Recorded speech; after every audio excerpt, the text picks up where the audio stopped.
लोकतंत्र सेनानी संघ और लोकतंत्र प्रहरी का परिवार सम्मेलन और सम्मान समारोह आज आयोजित किया गया। पूरे प्रदेश से बड़ी मात्रा में सभी जिलों से लोकतंत्र सेनानी, उनके परिजन और लोकतंत्र प्रहरी उपस्थित हुए। इस सम्मेलन के मुख्य अतिथि के रूप में प्रदेश के मुख्यमंत्री सम्माननीय विष्णुदेव साय जी, श्री राम प्रताप जी और संघ के राष्ट्रीय अध्यक्ष माननीय कैलाश सोनी जी, कोषाध्यक्ष संतोष शर्मा जी सहित बड़ी मात्रा में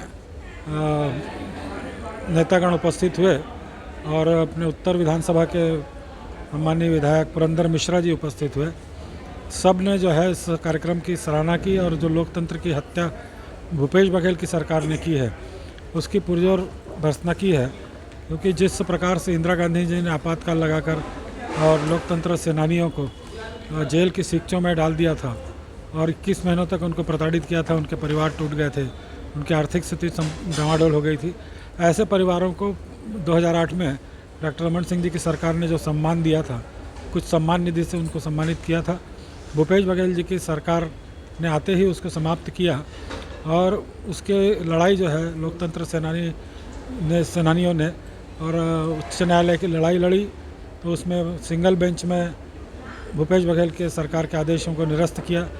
कोर्ट ने डबल बेंच ने भी निरस्त किया, लेकिन वैसे ही हठधर्मिता जैसे इंदिरा जी की हठधर्मिता थी वैसी ही हठधर्मिता जो है भूपेश बघेल में भी रही। उन्होंने सुप्रीम कोर्ट में अपील करके जो है उसको पेशी से पेशी लेने और किसी प्रकार से उसको रोके रखना, उनको वंचित करना, ये जो मन ठान लिया था वो वंशवाद को खुश करने के लिए इस प्रकार की कार्रवाई की गई थी। लेकिन मैं मानता हूँ कि जिस प्रकार से इंदिरा जी ने लाखों लोगों को जेल में बंद किया, जिनके श्राप स्वरूप इंदिरा जी की सरकार पूरी तरह से 77 में ध्वस्त हुई, उसी प्रकार से 5 सालों में जितनी प्रताड़ना भूपेश बघेल जी की सरकार ने लोकतंत्र सेनानियों के और उनके परिवार से की, उसके श्राप स्वरूप जो है भूपेश बघेल जी की सरकार का पतन हुआ है।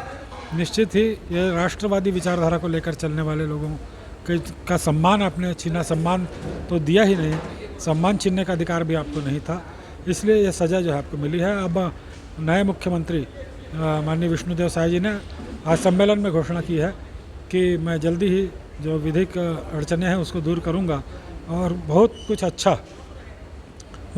जो है लोकतंत्र सेनानियों के लिए घोषित करूंगा। नमस्कार, हम हैं रायपुर के वृंदावन हॉल में और जहां पर एक बड़ा कार्यक्रम आयोजित किया गया है। आपातकाल, जी हाँ, आपातकाल का नाम हम सुनते हैं तो 1975 और इंदिरा गांधी की छवि हमारे दिलो दिमाग में आती है। हम तो बहुत छोटे थे, मेरी ही पैदाइश ही 1978 की है, मैं तो पैदा भी नहीं हुआ था।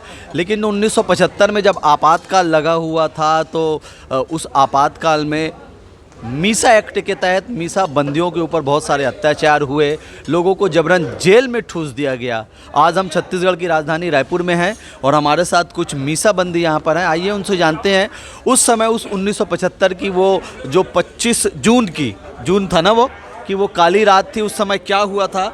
आप सर, आपका नाम कहाँ से और उस समय का संस्मरण कुछ याद है तो बताएँ। मैं दिवाकर तिवारी, जहांगीर जिला का अमोरा गाँव का रहने वाला हूँ। सन 75 में मैं 17 साल का था। अब 17 साल में जितनी समझदारी होती है उस हिसाब से तो कुछ समझ में नहीं आया कि हमको क्यों बंद कर दिया गया। पिताजी मेरे जनसंघी थे और वंदे मातरम बोलना तक उस समय या भारत माता की जय बोलने से गिरफ्तार कर लेते थे। मुझे गिरफ्तार करके बिलासपुर जेल भेजा गया। जेल में इन सब मित्रों से मुलाकात हुई। बचपन में कुछ मतलब लगा ही नहीं कि हम जेल में हैं कह के। हर राजनीतिक चर्चा, सामाजिक चर्चा, खेल कूद, सांस्कृतिक कार्यक्रम सब होते थे और ये हमारे भाई साहब से हमको ये शिक्षा मिली कि शरीर स्वस्थ है सब स्वस्थ है। ये इतना एक्सरसाइज करते थे उस ज़माने में जन बैठक कि मुझे वो चेहरा, वो घटना आज भी याद है। उन्हीं को देख के मैंने भी करना शुरू किया, तो इसलिए आज तक फिट हूँ। आपातकाल की घटना अब तो लगता है कि बहुत तकलीफ़ में थे क्या, उसमें बचपना था तो कुछ तकलीफ समझ में नहीं आया। बस ये था कि अंदर थे, हर चीज़ की आज़ादी छीन ली गई थी। हर चीज़ की आज़ादी छीन ली गई थी। सर, आपका आई कार्ड करिए, ये सम्मान समारोह में आए हैं आप, जो है लोकतंत्र सेनानी संघ। बताएं आपका नाम, कहाँ से हैं आप? मैं मुंगेली से हूँ। मैं द्वारिका जायसवाल, लोकतंत्र सेनानी संघ का मैं पूर्व भारतीय अपना प्रांतीय अध्यक्ष था। अभी आज के यानी व्यवस्था में बदला गया है। आज इस छत्तीसगढ़ का प्रभार मेरे को प्राप्त हुआ है। समय क्या हुआ था? 1975 1975 आधी रात को सब सोए हुए थे। अचानक मैंने इस प्रकार के दरवाजे खड़खड़ा के लोगों को उठाकर और लेके जेल में बंद कर दिया जाता था। हम तो ले दे के बच गए थे। और बाद में जब हमको सत्याग्रह के गए, हम सत्याग्रह किए लोकतंत्र सेनानी संघ के। मैंने इंदिरा गांधी तेरी तानाशाही नहीं चलेगी, इंदिरा गांधी मुर्दाबाद के नाम से नारे लगाकर। और इतना भयावह स्थिति थी कि मैंने कांग्रेस के विरुद्ध या इंदिरा के विरुद्ध एक शब्द नहीं बोला जा सकता था। इस प्रकार का माने के विरोध कानून लगा हुआ था, जिसमें अगर एक तो घटना बताऊं तो आपको लगेगा।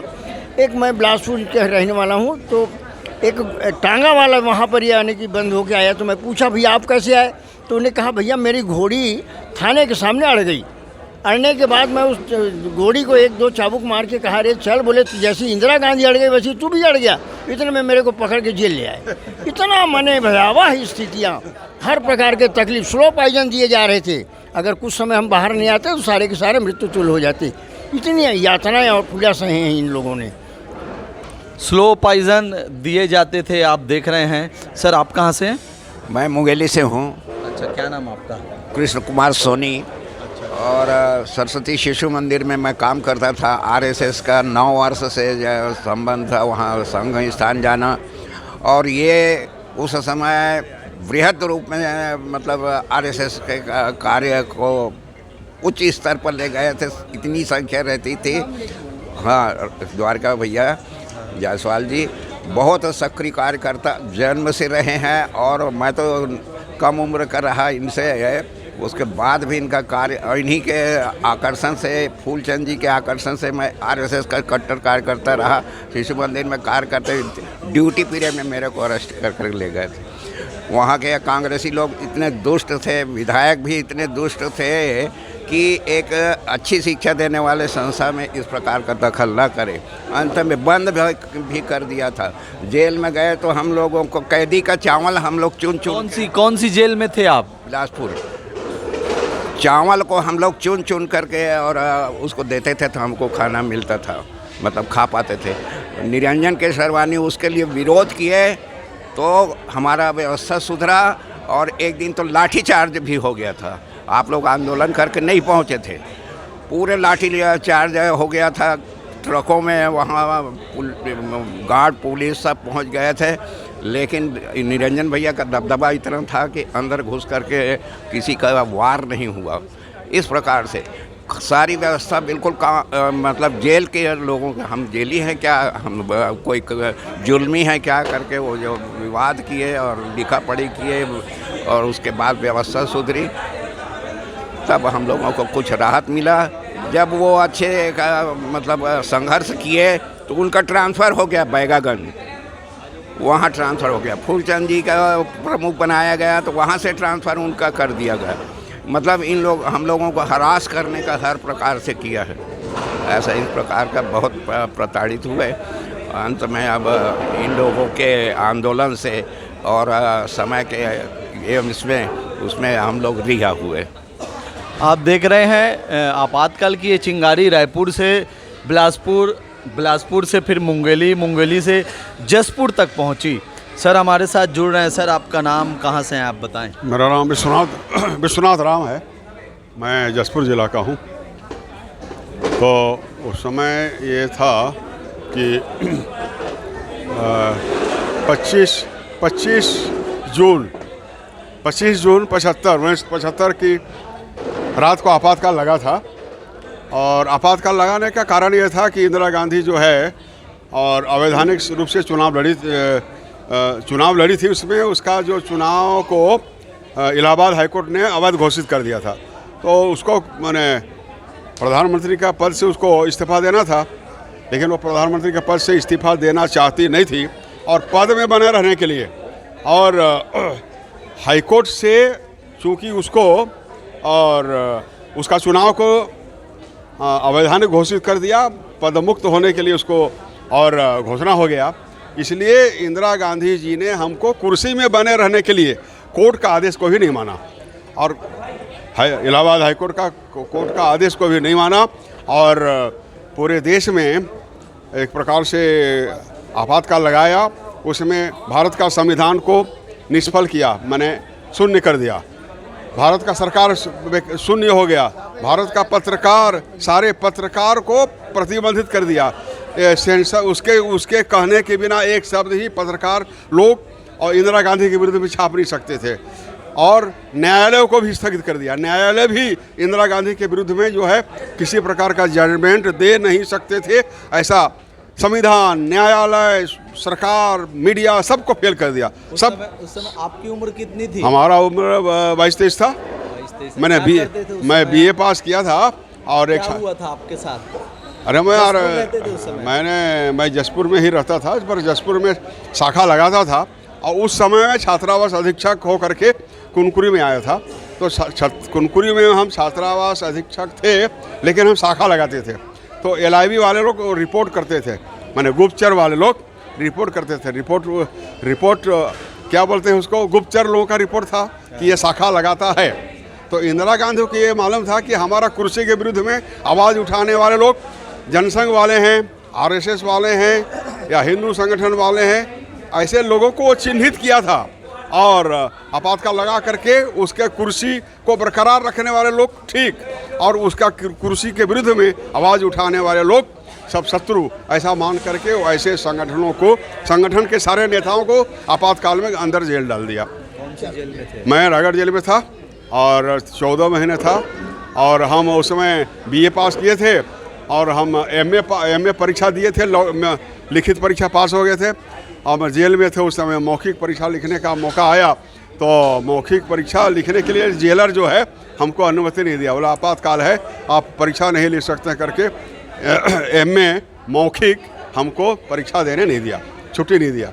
उसके बाद 14 महीने के बाद मैंने आपातकाल 19 महीने था, 21 महीने था, लेकिन हमको और रायगढ़ से एक सुगन चंद फरमानिया, पत्थल गांव से डॉक्टर ठवानी और जसपुर से मेरा नाम विश्वनाथ राम और घरघोड़ा से जगमोहन बाबा, 4 लोगों को ट्रायल के लिए छोड़ा था कलेक्टर कि कुछ लोगों को छोड़ते हैं, ये लोग क्या करता है छोड़ने के बाद। तो छोड़ने के बाद भी हमारे पीछे कलेक्टर को और सिपाही लोग को लगाए रखता था और हमारा इंक्वायरी होता रहता था बीच बीच में और ये लोग किसी प्रकार का संगठनात्मक काम कर रहे कि नहीं न कर रहे, कलेक्टर और सिपाही उसको हम लोगों को वॉच करता था। उसके बाद फिर लंदन से जो आवाज़ उठा BBC लंदन के द्वारा कि इंदिरा गांधी आपातकाल लगा दी है, प्रजातंत्र खत्म हो जा रहा है भारत में, आवाज़ उठाने लगा BBC लंदन, तो इंदिरा गांधी को 17 महीने के बाद में चुनाव घोषणा करना पड़ा और चुनाव हुआ और उसमें इंदिरा गांधी हारी और 19 महीने के बाद सभी मीसाबंदियों को जेल से छोड़ा गया, सरकार बदल गया। ये थे मीसाबंदी जो 1975 की जो वो 25 जून की काली रात थी। इनके साथ जो घटना घटी उसके बारे में सारी जानकारी हमें दे रहे थे। आप देखते रहें द रायपुर टाइम्स।